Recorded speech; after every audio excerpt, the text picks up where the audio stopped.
You're listening to Psych to Parent, where we turn brain science into tiny wins at home. I'm Dr. Amy, your not-so-typical school psychologist, mom of two, and endurance athlete. I love a good data set and a diagnostic manual, but I also forget permission slips, overthink IEP emails, and occasionally replay the moment I snapped at my kids in the car. In other words, I'm in the messy middle with you, not above it. This show is for parents of big feeling, big thinking kids who are tired of vague advice and Pinterest perfect behavior charts. Each episode, I'll pull back the curtain on what I see in real evaluations, school meetings, my private practice, and my own kitchen, and translate the research into simple scripts, tiny routines, and nervous system friendly tweaks you can actually use. Think of it as a nervous system rehab meets mindset coaching meets a smart, slightly spicy, non-judgy friend in your earbuds. We'll take one real life challenge at a time and shrink it down into 1 or 2 tiny wins you can start this week. No perfection, no 47-step sticker systems, just small, repeatable shifts that add up over time. Quick legal-ish note in plain English. This podcast is for education and support. It's not therapy, it does not create a clinical relationship, and it's not a substitute for personalized medical or mental health advice. If you're worried about your child's safety or mental health, or your own, please reach out to a trusted professional. Okay, deep breath, drop your shoulders. You're not behind and you're not alone. Let's get psyched to parent. May is ALS Awareness Month, and I'm kicking off my Dopey 2027 fundraiser as a push athlete with the Kyle Peace Foundation. If you want to support it, the biggest help is sharing my fundraiser link with one person. This episode is about asking for help and making it concrete. This is my third and final mini episode for the month of May, where I'll be talking about ALS. And a quick note, if you haven't listened to mini episode number 1 yet, that's where I tell the fuller story, my mom, ALS, and why this fundraiser exists in the first place, and how training for Dopey with KPF as a push athlete is my way of turning love and grief into something shared, practical, and inclusive.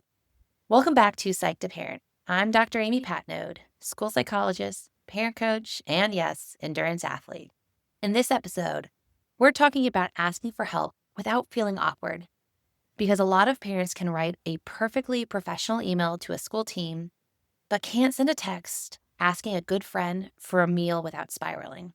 If you're in a heavy season of life, whether it's new baby exhaustion, homework battles, caregiving stress, an upcoming IEP meeting, or you just feel alone in the logistics, this one is for you, my friend.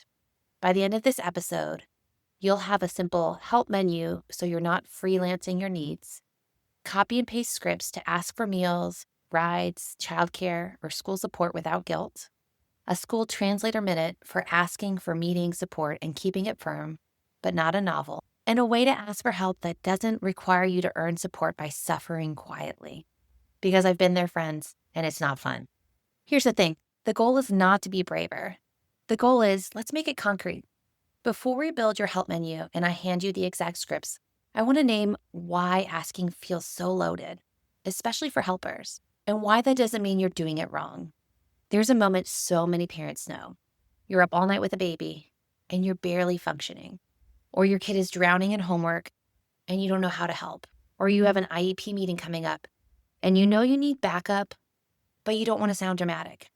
And you open your phone and you don't send the text because asking for help makes you feel like you need to prove you deserve it. Now here's the headline. Don't freelance the help, assign the job. A lot of caregiver strain is intensified by isolation, being the person who quietly handles it while trying not to bother anyone. And the longer you wait, the bigger the ask gets in your head. Help isn't charity. It's community logistics. Here's how we make asking not feel weird. You make a help menu, a list of assignments people can actually do for you. Things like time help, maybe rides, pickup, childcare, errands.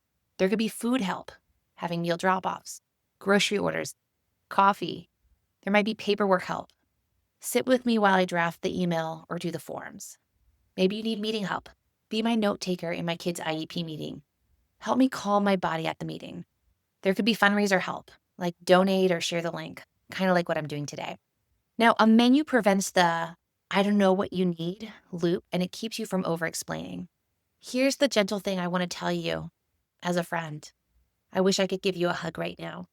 Because if you're in this season of life, it sucks to feel like you're alone. And I've been there with you, my friend, where I felt like I've had to juggle it all, hold other people's calm. It sucks. It's hard. It's heavy. And you keep doing it until you can't. Friend, I want you to hear this clearly. I wish I realized this earlier in my journey with my mom and her diagnosis of ALS. I wish I'd asked for help sooner. I wish I'd asked my friends.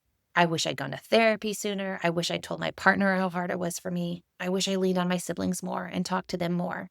My hope in sharing this with you is that something will resonate, because I don't want you to reach a point where you feel burned out or having some sort of nervous breakdown. Because I can tell you, having a nervous breakdown in the midst of COVID, finishing a doctorate while still raising 2 small humans and making a phone call at 4 a.m. to your dad is not fun. You matter.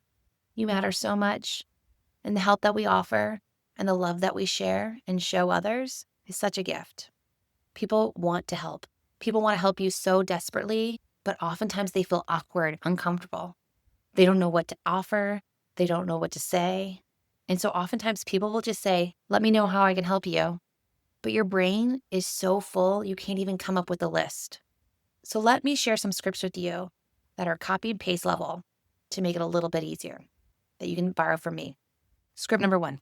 Hey, can I ask you for one thing this week? I'm in a heavy season and I could use help. Would you be able to do a meal drop for me on Tuesday or school pickup on Thursday? If neither works, totally okay.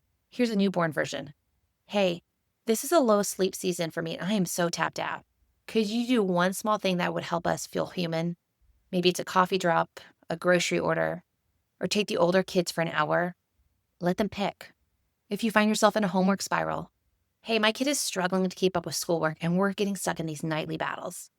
Could you take them for an hour this weekend so I can reset? Or could you help me brainstorm a plan? And I'll say this again. Don't freelance the help, assign the job. People want to take a job. They want a job from you. I promise they do. Now, let's have a school translator minute here. This is language specifically for IEP meetings. If you have an IEP meeting coming up and you need support, you're allowed to ask plainly. Ask a friend. Maybe it's somebody you trust. Heck, if you're in Tampa and you have an upcoming IEP meeting, reach out to me. I'd love to help. I love IEP meetings. As a school psychologist and former classroom teacher and special education teacher, I love a good IEP meeting and I love being able to help advocate for a child. Not in this adversarial kind of way, more in the way of, hey, we're team Bobby, and we want to do what's best for Bobby. How can we make the IEP reflect that? I love that vibe. I love doing that for people. That's privilege. You might ask a friend something like this, though, if it's not me. You might say, I have an IEP meeting coming up and I'm overwhelmed. Could you come as my note taker? Or just be the calm body in the room? Sometimes in my family, my partner and I joke, and I call him, he's my emotional support husband. Sometimes just having a calm, steady presence in a hard meeting goes so far. You could also ask the school. You might say something like, I want to be collaborative and I want to be clear. Could we capture next steps in writing? And could we schedule follow-up if we can't resolve everything in this meeting today? It's all about being firm, clear, without writing a novel. Here's my fundraiser ask. May is ALS Awareness Month, and I'm kicking off my fundraiser as a push athlete with the Kyle Peace Foundation. If you'd like to support, here's the link. It's in my show notes. If donating isn't in the cards, sharing my link helps a ton. There's no pressure. I just want to say thank you for being in my corner and being part of the Psych to Parent community. Now here's your spicy reminder. You don't have to earn help by suffering quietly. In the best case scenario, when you ask for help, people respond positively and they want to offer help. But let's keep it real. Sometimes things can go a little sideways. Now, someone might say no, and you can say, thanks for considering it. I appreciate you. Go to the next person. If you feel shame flare up in your body, remember this. Shame loves vagueness. And you can say something like, I'm making a clear ask and letting people choose. That's huge. Let's talk tiny wins. Remember, pick one is enough. Tiny win number 1, make your help menu in notes. Give 3 options per category. Tiny win number 2, send one text to somebody you trust who you think would be able to help you. Tiny win number 3, ask for one bounded thing. Tiny win number 4. Ask one person to share the fundraiser link. Mine is for the Kyle Peace Foundation, but maybe yours is to help your daughter sell Girl Scout cookies. Pick one is enough. Thank you so much for being part of the Psych to Parent community. There are 3 favors I want to ask of you in this episode. Favor number 1. If you know a parent doing solo survival, new baby exhaustion, homework battles, caregiver stress, upcoming IEP meeting with no backup, send them this episode and say, listen to the help menu part and the scripts. It made asking feel less weird. Favor number 2, donate to the Kyle Peace Foundation. Click the fundraiser link in the show notes and donate. And if donating isn't in the cards, sharing the link is a real help that costs $0 and moves this forward. Favor number 3, if Psych to Parent has helped you feel less alone or helped you walk into school meetings clearer or bedtime feels calmer, leave a review. Reviews are how this show finds people staring at their phone thinking, I want to ask for help, but I don't know how, and you might find yourself going down the Google rabbit hole. At Psych to Parent, I want to help you not go down that Google rabbit hole or Claude or ChatGPT. Simple scripts, brain-based research for tiny wins. In this episode, we made asking for help feel less awkward and more doable. You got the help menu, bounded scripts you can copy and paste, and a clean nervous system rule. Don't freelance the help. Assign the job. We'll keep making the homeschool puzzle less mysterious together. One help menu note at a time, one concrete thing text, one meal or ride or note taker option people can say yes to, one can you be my calm body in the meeting? Ask, one school line that's firm without being a novel, one no spiral response when someone can't help, one shared link that turns this into community instead of solo survival. And the next time you sit at that tiny round table in that tiny chair, remember, schools have expertise and you are the expert on your child. Your insight is not extra, it's essential. You're not behind, you're building a partnership and you're building skills, yours and theirs. One small, doable step at a time. Until next time, my friends.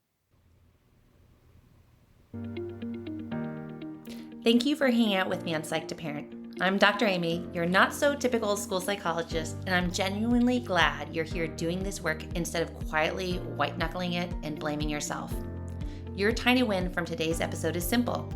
Do not overhaul your entire parenting style. Pick one idea, one sentence, or one tiny shift and try it in a low-stakes moment this week. Then notice what changes, even if it is just by 1%. If you want more support, head over to psychtoparent.com. You'll find show notes, simple scripts, and parent-friendly guides that go with these episodes. While you're there, make sure you join the Tiny Wins mailing list so you get weekly brain-based tips, real-life examples from my work with families, and first dibs on new workshops and resources. It's the easiest way for us to stay connected beyond the podcast. If this podcast was helpful, it really does matter when you tap follow or subscribe. Leave a quick review or text it to a friend who is parenting a big-feeling, big-hearted kid too. This podcast is for education and encouragement. It is not therapy, and it's not a substitute for individualized care. If you're worried about your child or yourself, please reach out to a trusted professional in your area. You are not behind. You are not broken. You are building something new, one tiny win at a time. I'll see you in the next episode, probably with a cold coffee in hand, cheering you on.